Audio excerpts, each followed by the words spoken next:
ನಮಸ್ಕಾರ ಸ್ನೇಹಿತರೆ, ಮಾಚಂದ್ರ ಯೂಟ್ಯೂಬ್ ಚಾನಲ್ಗೆ ತಮ್ಮೆಲ್ಲರಿಗೂ ಮತ್ತೊಮ್ಮೆ ಆತ್ಮೀಯವಾದಂತಹ ಸ್ವಾಗತ.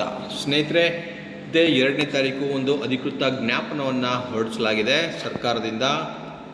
ಏನಪ್ಪ ಅಂತಂದರೆ, ಇಲಾಖೆಯ ವೃಂದ ಮತ್ತು ನೇಮಕಾತಿ ನಿಯಮಗಳನ್ನು ತಿದ್ದುಪಡಿ ಮಾಡೋ ಸಂಬಂಧ ಇಲಾಖಾ ಮಟ್ಟದಲ್ಲಿ ಆಂತರಿಕ ಪರಿಶೀಲನಾ ಸಮಿತಿ ಅಂತ ಒಂದು ಸಮಿತಿಯನ್ನು ರಚನೆ ಮಾಡಲಾಗಿದೆ.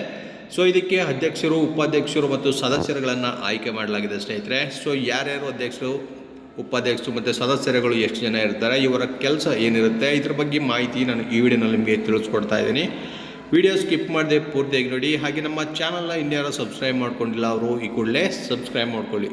ಬನ್ನಿ ಸ್ನೇಹಿತರೆ, ನೋಡಿ, ಮೇಲ್ಕಂಡ ವಿಷಯಕ್ಕೆ ಸಂಬಂಧಿಸಿದಂತೆ ಉಲ್ಲೇಖಿತ ಸರ್ಕಾರದ ಸುತ್ತೋಲೆಯಲ್ಲಿ ಎಲ್ಲ ಇಲಾಖೆಗಳು ಆಯಾ ಇಲಾಖೆಗಳ ಅಗತ್ಯಕ್ಕೆ ತಕ್ಕಂತೆ ವೃಂದ ಮತ್ತು ನೇಮಕಾತಿ ನಿಯಮಗಳನ್ನು ಕಾಲಕಾಲಕ್ಕೆ ಪರಿಷ್ಕರಿಸಲು ಕ್ರಮ ವಹಿಸುವಂತೆ ಸೂಚನೆಗಳನ್ನು ನೀಡಲಾಗಿರುತ್ತೆ.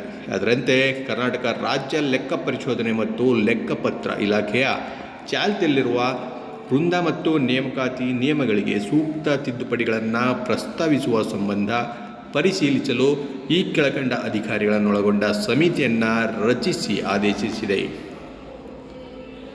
ಸ್ನೇಹಿತರೆ, ಇದಕ್ಕೆ ಒಟ್ಟು 4 ಜನ ಇರ್ತಾರೆ ಸ್ನೇಹಿತರೆ. ಇದರಲ್ಲಿ ಅಧ್ಯಕ್ಷರು ಮತ್ತು ಉಳಿದಂಥವು ಸದಸ್ಯರು ಇರ್ತಾರೆ. ನಾಗರಾಜ್ ಶೆರೆಗಾರ್ ಅವರ ಪದನಾಮ ಏನಿರುತ್ತೆ ಅಂದರೆ, ನೋಡಿ, ಅಪರ ನಿರ್ದೇಶಕರು, ಪ್ರಾಂತೀಯ ಕಚೇರಿ, ಕರ್ನಾಟಕ ರಾಜ್ಯ ಲೆಕ್ಕ ಪರಿಶೋಧನೆ ಮತ್ತು ಲೆಕ್ಕಪತ್ರ ಇಲಾಖೆ, ಬೆಂಗಳೂರು, ಇವರು ಅಧ್ಯಕ್ಷರಾಗಿರ್ತಾರೆ. ಇನ್ನು 3 ಜನ ಇಲ್ಲಿ ಸದಸ್ಯರನ್ನ ಮತ್ತು ಸದಸ್ಯ ಕಾರ್ಯದರ್ಶಿಗಳು ಒಬ್ಬರು. ಸೊ ಒಟ್ಟು 4 ಜನ ಇರ್ತಾರೆ. ನೋಡಿ, MP ಅನಿತಾ ಅಂತ, ಇವರು ಕೂಡ ಅಪರ ನಿರ್ದೇಶಕರು.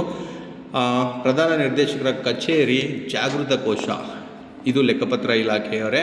ಹಾಗೂ BV ರೂಪಶ್ರೀ ಅಂತ ಜಂಟಿ ನಿರ್ದೇಶಕರು, ಸ್ಥಳೀಯ ಲೆಕ್ಕ ಪರಿಶೋಧನಾ ವರ್ತುಲ, ಇದು ಬೆಂಗಳೂರು.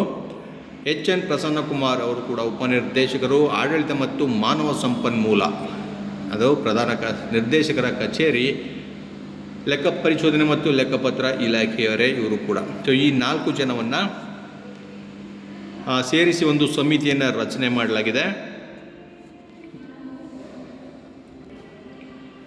ಸೊ ಈ ಮೇಲ್ಕಂಡ ಅಧಿಕಾರಿಗಳು ಚಾಲ್ತಿಯಲ್ಲಿರುವ ಕರ್ನಾಟಕ ರಾಜ್ಯ ಲೆಕ್ಕ ಪರಿಶೋಧನೆ ಮತ್ತು ಲೆಕ್ಕಪತ್ರ ಇಲಾಖೆಯ ವೃಂದ ಮತ್ತು ನೇಮಕಾತಿ ನಿಯಮಗಳನ್ನು ಕೂಲಂಕುಷವಾಗಿ ಪರಿಶೀಲಿಸಿ ಪ್ರಧಾನ ಕಚೇರಿಯ ಎಲ್ಲ ಸಿಬ್ಬಂದಿ ವಿಭಾಗಗಳು, ಇಲಾಖೆಯ ಇತರೆ ಕಚೇರಿಗಳು ಹಾಗೂ ಇಲಾಖೆಯ ಅಧಿಕಾರಿ ಮತ್ತು ನೌಕರರಿಂದ ಪರಿಷ್ಕರಣೆಗೆ ಪ್ರಸ್ತಾವನೆಗಳನ್ನು ಸ್ವೀಕರಿಸಿ ತಿದ್ದುಪಡಿಗೆ ಕಾರ್ಯ ಸಾಧ್ಯತೆ ಇರುವ ಎಲ್ಲ ಪ್ರಸ್ತಾವನೆಗಳನ್ನು ಮತ್ತು ಸಲಹೆಗಳನ್ನು ಪರಿಶೀಲಿಸಿ ಸೂಕ್ತವಾದವುಗಳನ್ನು ಪರಿಗಣಿಸಿ ಸರ್ಕಾರಕ್ಕೆ ಪ್ರಸ್ತಾವನೆಯನ್ನು ಸಲ್ಲಿಸುವ ಸಂಬಂಧ ಸಮಿತಿಯ ಶಿಫಾರಸಿನೊಂದಿಗೆ ಪ್ರಧಾನ ನಿರ್ದೇಶಕರಿಗೆ ಸಮಗ್ರ ವರದಿಯನ್ನು 1 ತಿಂಗಳ ಒಳಗಾಗಿ ಸಲ್ಲಿಸುವಂತೆ ತಿಳಿಸಲಾಗಿದೆ. ಈ ಸಮಿತಿಗೆ 1 ತಿಂಗಳ ಕಾಲಾವಕಾಶವನ್ನು ನೀಡಿ ಸರ್ಕಾರಕ್ಕೆ ಪ್ರಸ್ತಾವನೆಯನ್ನು ಸಲ್ಲಿಸುವಂತೆ ಈಗ ಆದೇಶವನ್ನು ಮಾಡಲಾಗಿದೆ ಸ್ನೇಹಿತರೆ. ಸೊ ಇದಿಷ್ಟು ಇವತ್ತಿನ ಮಾಹಿತಿ. ಇದೇ ರೀತಿಯ ಮತ್ತಷ್ಟು ಮಾಹಿತಿ ಜೊತೆಗೆ ನಾನು ಭೇಟಿ ಮಾಡ್ತೇನೆ. ನಮಸ್ಕಾರ.